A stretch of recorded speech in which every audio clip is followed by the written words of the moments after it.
چونکہ اس وقت پریکٹیکلی سعودیہ اور ایران ٹسل کے اندر یزیدیت اور ناسبیت، یعنی حسین علیہ السلام سے بغض یزیدیت اور مولا علی علیہ السلام سے بغض ناسبیت، اس کا پریکٹیکل جھنڈا اس وقت بعض اہل حدیث علماء نے اٹھایا ہوا ہے.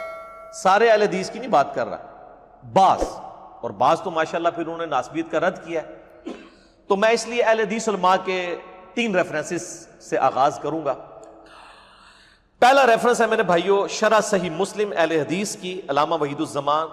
صحیح مسلم میں حدیث ہے انٹرنیشنل نمبر کے مطابق 6409.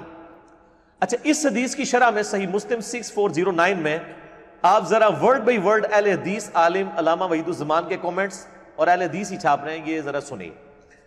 یہ آپ صلی اللہ علیہ وآلہ وسلم کا حسن خلق تھا، یعنی آپ علیہ السلام کا حسن اخلاق تھا اور مصلحت بھی تھی، کیونکہ ابو سفیان کافروں کا سردار تھا. اس کی تالیف قلب بھی ضروری تھی. ہر چند ابو سفیان کا اسلام پہل تو جان کے ڈر سے تھا، مگر بعد میں شاید وہ پختہ ہو گیا ہو، اور جب آدمی اسلام لایا تو اس کے قصور اور کفر کے وقت کے سب گناہ معاف ہو جاتے ہیں. آپ صلی اللہ علیہ وآلہ وسلم نے تو وحشی قاتل حمزہ کا بھی اسلام قبول کر لیا تھا، لیکن اس پر بھی ابو سفیان کا خاندان نبوی صلی اللہ علیہ وآلہ وسلم کا ہمیشہ دشمن رہا. ابو سفیان عمر بھر حضرت صلی اللہ علیہ وآلہ وسلم سے لڑتا رہا اور صدہا مسلمانوں کو اس نے شہید کیا. اور اس کے بیٹے معاویہ ابن ابی سفیان نے جناب امیر المومنین خلیفہ برحق علی مرتضی شیر خدا رضی اللہ تعالی عنہ کا مقابلہ کیا اور جنگ صفین میں ہزاروں مسلمانوں کا خون کیا. اور پھر اس کے بیٹے یزید نے تو ستم ہی ڈھایا، سیدنا حسن کو زہر دلوایا اور سیدنا حسین کو ایسے ظلم سے شہید کرایا جس کا حال لکھنے سے قلم کانپتا ہے. یہ علامہ وحید الزمان صاحب لکھ رہے ہیں کہ حسن و حسین کے قاتل کون ہیں؟ آل امیہ. اور دیکھیں وہ کہندے پورا خاندان پڑ کے رکھ چڑھیا. انہوں نے کیا دادا جڑا ہے وہ نبی نال لڑتا رہا، پیو یزید دا جڑا ہے وہ علی نال لڑتا رہا، تے پتر نے حسن حسین نو شہید کروایا،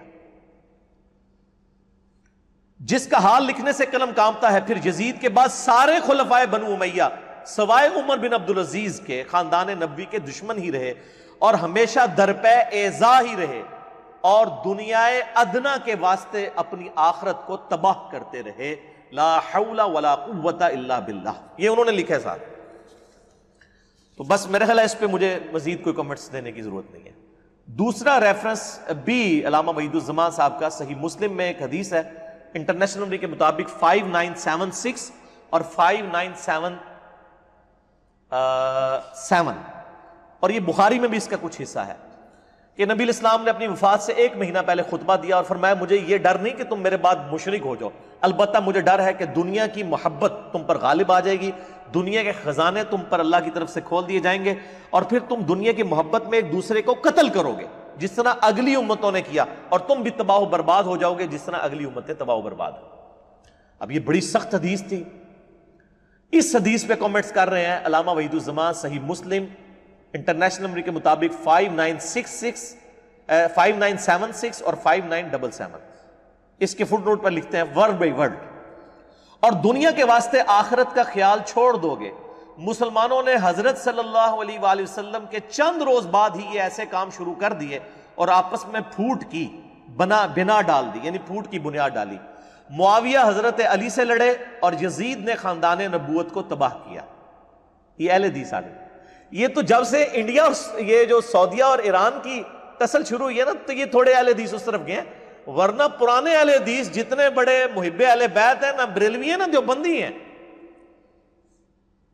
اور حجاج نے عبداللہ ابن زبیر کو شہید کیا اور فتنوں کی تار بند گئی.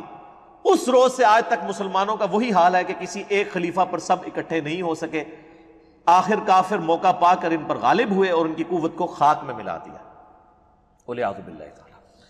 اب انہی کے روحانی شاگرد ہیں سید داود راز، جو کمبائنڈ جمعیت اہل حدیث انڈیا پاکستان کے صدر تھے اور علامہ وحید الزمان صاحب کو اپنا مرشد مانتے ہیں. جگہ جگہ وہ صحیح بخاری کی شرح میں ان کے ریفرنسز کوٹ کرتے ہیں.